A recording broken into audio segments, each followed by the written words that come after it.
സലീമില്ലേ ഇവിടെ? ഞാനിവിടെ ഉണ്ടായിട്ട് എന്താ കാര്യം? ഇത് കണ്ടു, കഴിഞ്ഞ 4.5 വർഷം കൊണ്ട് ഞാൻ അയച്ചു കൊടുത്ത കാശിന്റെ കണക്കാണ്.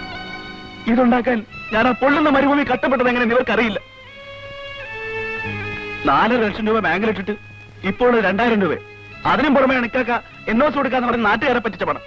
ഇക്കന്റെ പണമൊക്കെ എവിടെ പോയി? ഈ വീട്ടിൽ ചെലവ് നടത്തിയില്ലേ? വീട്ടുകാരന്റെ കാര്യം നീ പറയണ്ട. നീ ചീട്ട് കളിച്ച് നാട്ടുകാരുടെ മുമ്പ് സുജായിയാവാൻ കണ്ണിക്കണ്ടവർക്ക് വാരിക്കൊടുത്ത് തീർത്തല്ലാണ് ഈ കാശ്. ആ കണക്കിരിക്കട്ടെ. ഇപ്പൊ ഇവിടുന്ന് പോയവർക്ക് ഒരാഴ്ചക്കുള്ളിൽ അവരുടെ കാശ് കൊടുക്കണം. അതിനുള്ള വഴി പറയടാ മജീദേ. എന്റെ ഈ കാശില്ല.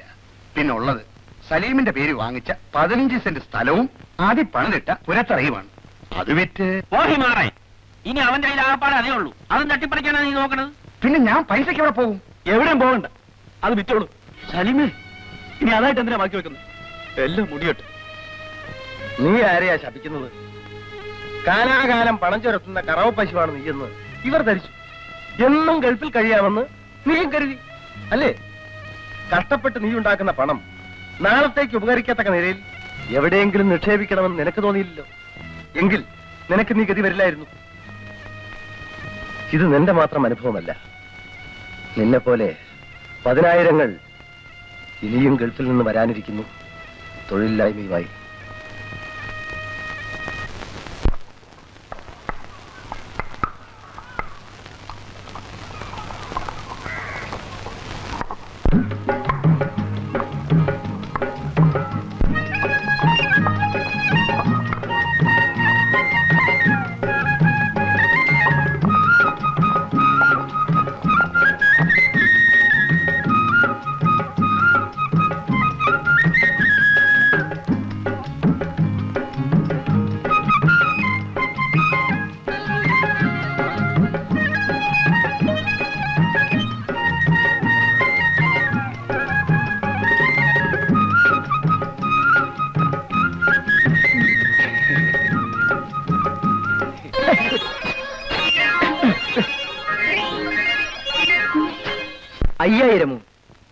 അത് വളരെ കുറഞ്ഞുപോയി. ഇതൊരു സാധാരണ സമ്മേളനമല്ല, ഭരണകക്ഷിയുടെ സംയുക്താഭിമുഖ്യത്തിൽ നടത്തുന്ന ഒരു ശക്തി പ്രകടനമാണ്. കുറഞ്ഞത് 25,000 രൂപയെങ്കിലും നിങ്ങൾ തരണം. 25,000 രൂപയോ? അത് നിങ്ങൾക്ക് നഷ്ടമാവില്ല. ഈ റേഞ്ചിലെ മുഴുവൻ ചാരായ ഷാപ്പും ബ്രാൻഡ് ഷാപ്പും പിടിച്ചിരിക്കുന്നത് നിങ്ങളല്ലേ. ചുരുങ്ങിയത് 10 ലക്ഷം പേരെങ്കിലും പ്രകടനത്തിൽ പങ്കെടുക്കാൻ ഇവിടെ എത്തും. അന്നേ ദിവസത്തെ നിങ്ങളുടെ മദ്യഷാപ്പുകളിലെ പിരിവിന്റെ ചെറിയൊരു അംശം മാത്രമല്ലേ ഞാൻ ചോദിച്ചുള്ളൂ. 10 ലക്ഷം പേര് ഇവിടെ വരുമോ? അതിൽ കൂടുന്നതല്ലാതെ കുറയില്ല.